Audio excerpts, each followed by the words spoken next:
ලෝක ඉතිහාසයම වෙනස් කළ මුහුදේ බලය යන අදහසට නව අර්ථයක් දුන් බ්‍රිතාන්‍ය රොයල් නේවියක පිරිදඳ විස්තරයයි මේ. රැන්ඩී සිටින්න මේ වටිනා කියන වීඩියෝවේ අවසානය තෙක්.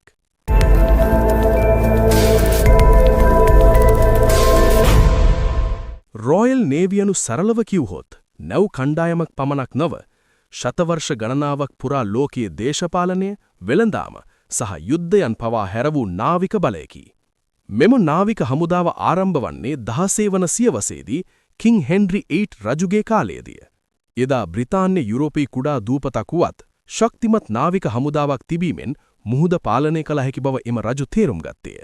එතෙන් සිට රොයල් නේවි නිරන්තරයෙන් ශක්තිමත් වෙමින් බ්‍රිතාන්‍ය ලෝකයේ පුරා පැතිරුණු අධිරාජ්‍යයක් බවට පත්වීමට ප්‍රධාන හේතුවක් වුණා. ඒ නිසාම හිරු නොබසින අධිරාජ්‍ය යන වාක්‍ය ලෝකේම පිළිගත් සත්‍යයක් බවට පත් වුණා. කාලය ගත වෙද්දී රොයල් නේවි ලෝක යුද්ධ දෙකේදීම තීරණාත්මක භූමිකාවක් ඉටු කළා. පළමු ලෝක යුද්ධයේදී බ්‍රිතාන්‍ය වෙළඳ මාර්ග ආරක්ෂා කරමින් සතුරු නාවික බලයන්ට මුහුදෙන් දැඩි පීඩනයක් එල්ල කළා. දෙවන ලෝක යුද්ධයේදී ඇට්ලාන්ටික් ඕෂන් එකේ ජර්මන් යූ-බෝට් සබ්මරීන් වලද එරෙහිව රොයල් නේවි කළ සටන් යුරෝපයේ අහිමිවීමෙන් බේරා ගැනීමටත් යුද්ධයේ ජයග්‍රහණයටත් අතිශය වැදගත් වුණා. දෙවන ලෝක යුද්ධ සමයේ රොයල් නේවි සතුව ලෝකේම භයානකමත් බලවත්ම නාවික නෞකා කිහිපයක් තිබුණා. HMS හුඩ් එදා ලෝකයේ තිබූ විශාලතම සහ ප්‍රසිද්ධම බැටල් ක්‍රූසර් එකක්. බ්‍රිතාන්‍ය නාවික බලයේ සංකේතයක් ලෙස සැලකුණු මේ නෞකාව රොයල් නේවියකේ ගෞරවය නියෝජනය කළා. HMS King George V class battleships. මේ බැටල්ෂිප් නෞකා ජර්මන් බිස්මාර්ක් වැනි විශාල සතුරු නෞකාන්ට සටන් කරන්න හැකි බලවත් අවිපද්ධති වලින් සන්නද්ධ වුණා. බිස්මාර්ක් විනාශ කිරීමේදී රොයල් නේවියේ ජයග්‍රහණයට මෙම නෞකා විශාල දායකත්වයක් ලබා දුන්නා. HMS Ark Royal රොයල් නේවියේ අතිශය වැදගත් එයාක්‍රාෆ්ට් කැරියර් නෞකාවක්. මෙම නෞකාවෙන් ලොන්ච් කළ ගුවන් ප්‍රහාර බිස්මාර්ක් නෞකාව අක්‍රිය කිරීමේදී තීරණාත්මක භූමිකාවක් ඉටු කළා. HMS Illustrious Class Aircraft Carriers නවීන ආමර්ඩ් ෆ්ලයිට් ඩෙක් නිසා සතුරු ගුවන් ප්‍රහාරවලද දැඩි ලෙස ඔරොත්තු දුන් රොයල් නේවියේ අතිශය බලවත් එයාක්‍රාෆ්ට් කැරියර් නෞකාවයි. ෆ්ලවර් ක්ලාස් කෝවට්ස් විශාල නෞකා නොවුනත් ඇට්ලාන්ටික් ඕෂන් එකේ ජර්මන් යූ-බෝට් සබ්මරීන් වලට එරෙහිව වෙළඳ නෞකා ආරක්ෂා කළ රොයල් නේවියේ සැබෑ වීරයෝ ලෙස හැඳින්විය හැකි. නමුත් රොයල් නේවියකේ බලය ඉතිහාසයක පමණක් සීමා වෙලා නැහැ. අද දවසේ රොයල් නේවි නවීන තාක්ෂණයෙන් සන්නද්ධ ලෝකයේ ඉහළම නාවික හමුදා අතරින් එකක් ලෙස පවතී. එහි හදවත ලෙස සැලකෙන්නේ HMS Queen Elizabeth සහ HMS Prince of Wales යන විශාල ගුවන් යාන වාහක නැව් දෙකයි. මේ නැව්වලින් නවීන F-35B ස්ටෙල්ත් ගුවන් යාන උඩුගත කරමින් මුහුදෙන්ම ගුවන් යුද්ධ මෙහෙයුම් කළ හැක.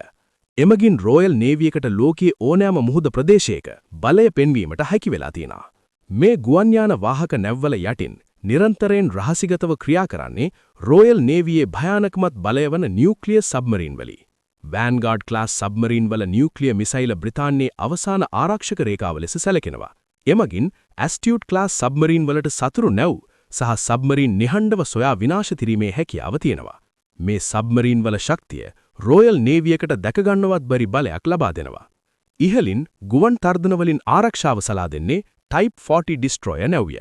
නවීන රේඩාර් සහ මිසයිල පද්ධති භාවිතා කරමින් ගුවන් යාන සහ මිසයිල අහසේම විනාශ කිරීමට මේ නැව්වලට හැකියාව තියෙනවා.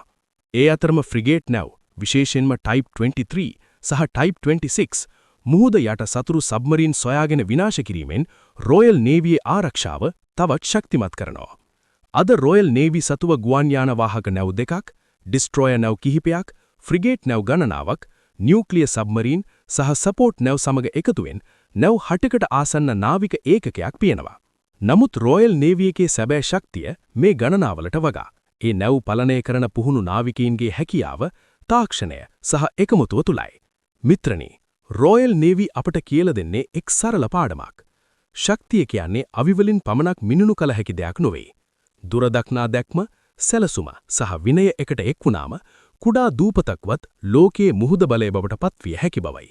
ඒ නිසා රොයල් නේවි යනු අතීතයේ ගෞරවය පමණක් නොවේ, අදත් හෙටත් මුහුදේ බලය කියලා වචනයට අර්ථය දෙන ජීවමාන නාවික ශක්තියක් ලෙස අපට දෙක ගන්න පුරුවන්. මෙම වීඩියෝව හොඳයි නම් අපගේ channel subscribe කර ඊට එහා පැත්තේ තියෙන bell icon එක ඔබලා all click කරලා අපගේ තවත් වටිනා වීඩියෝස් නරඹන්න.